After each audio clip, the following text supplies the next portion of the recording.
It's amazing that at the end of his teaching ministry, Jesus devotes so much time to giving his disciples a picture of history to come.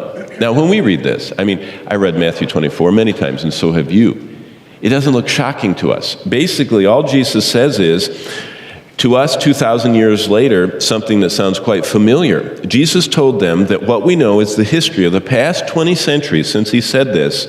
The world would have wars, famines, troubles, and persecutions for Jews and believers. And that's just what's happened. That's all Matthew 24 says.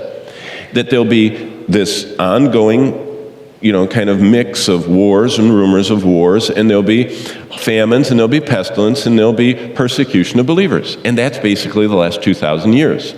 If you just back off and look, you see those elements.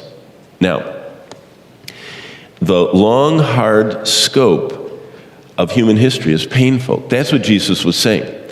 He's saying, once I'm rejected as king, there's going to be this long period of painful human history. Now, the disciples waiting for Christ to march to power, remember, they thought he was bringing in the kingdom. His disciples did. That's why Judas gave up on him, because he didn't do it. So he said, I'm going to betray this guy. He didn't do what he said. He's not really the Messiah.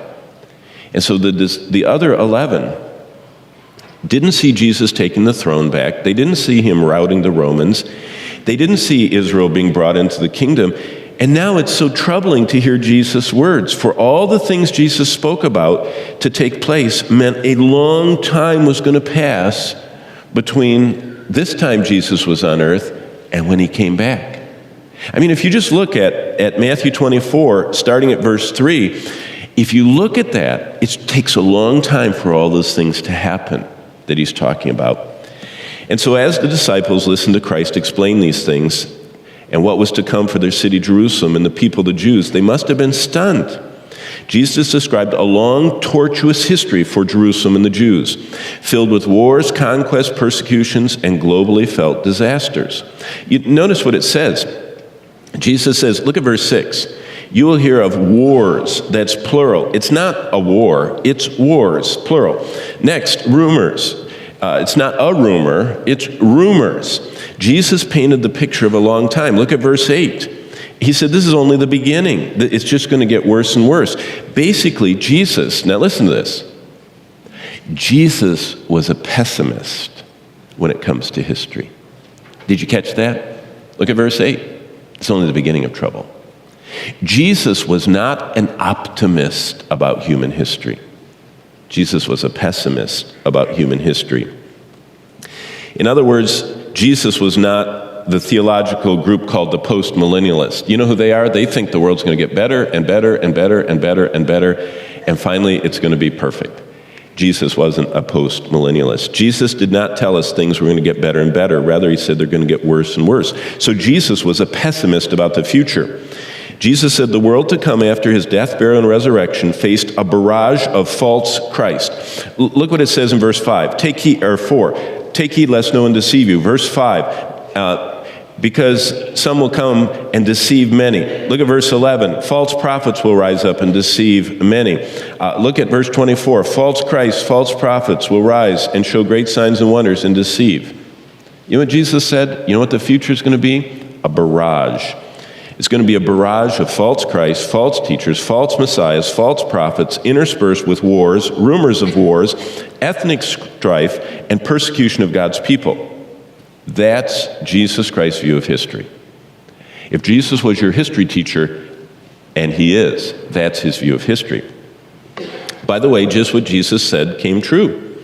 Jesus said that they're going to come and destroy the temple, and they did in AD 70. By the way, there's a whole group of people called preterists, and it's very popular. A preterist believes that everything in Matthew 24 was fulfilled in AD 70. The problem is verse 15. When did verse 15 happen? When did the abomination that causes desolation stand in the temple declaring himself to be God? In AD 70. It didn't happen.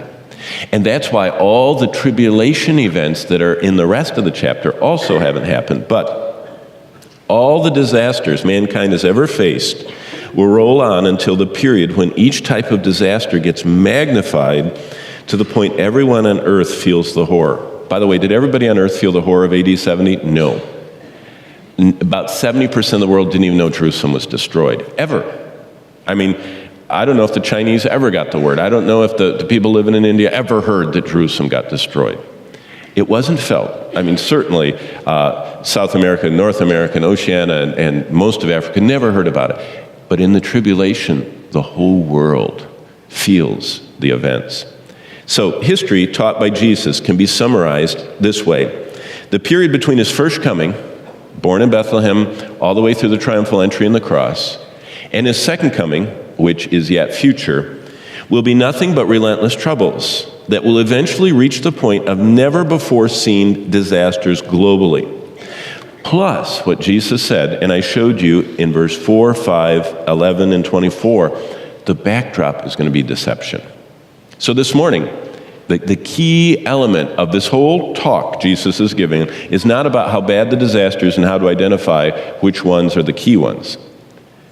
The backdrop is deception, deception, false Christ is coming.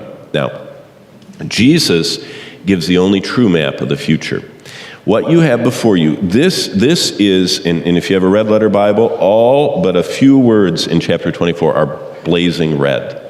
This is Jesus giving us a map of the future. We should listen.